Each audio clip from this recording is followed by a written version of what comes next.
Warning: our YouTube channel and its videos may contain scenes, language, and content that may not be appropriate for all audiences.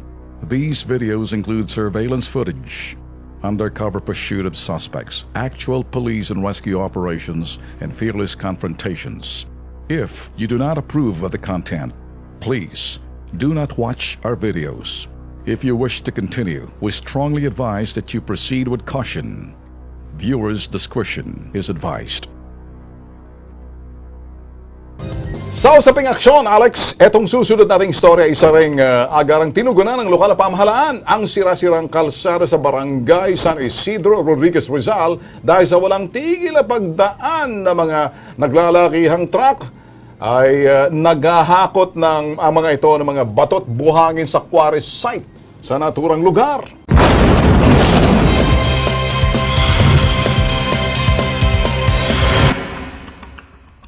Sa litrato na ipinadala sa Kilos Pronto ng mga residente, makikita ang malalalim na uka at bitak sa ilang parte ng kalsada.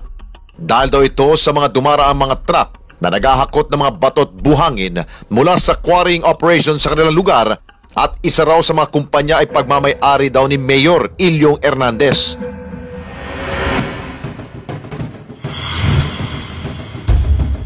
Sinilip ng Kilos Pronto kanilang reklamo pagdating sa bungad ng Rodriguez, Rizal.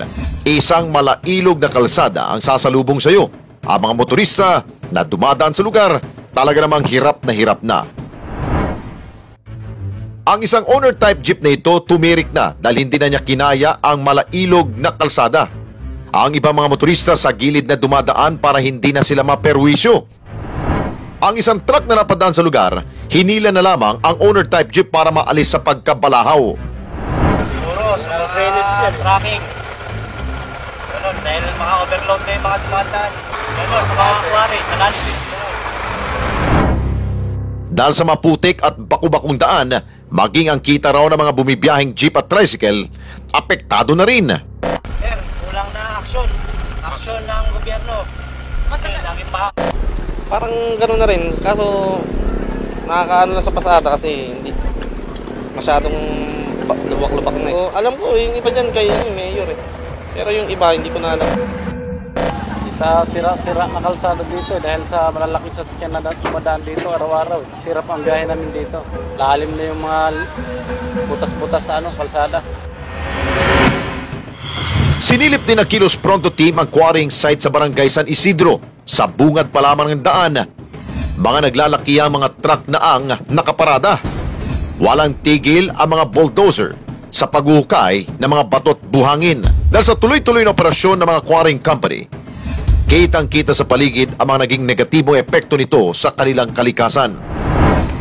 Ayon sa Section 7.1 ng Republic Act 7942 o Philippine Environmental Law, malinaw na nakasaad na kailangan ayusin ang isang lugar na naapektuhan ng minahan o ng quarrying. Kapag hindi ito nagawa ng isang quarrying company, maaari silang ipasara o suspindihin ang kanilang lisensya ng Department of Environment and Natural Resources o DENR.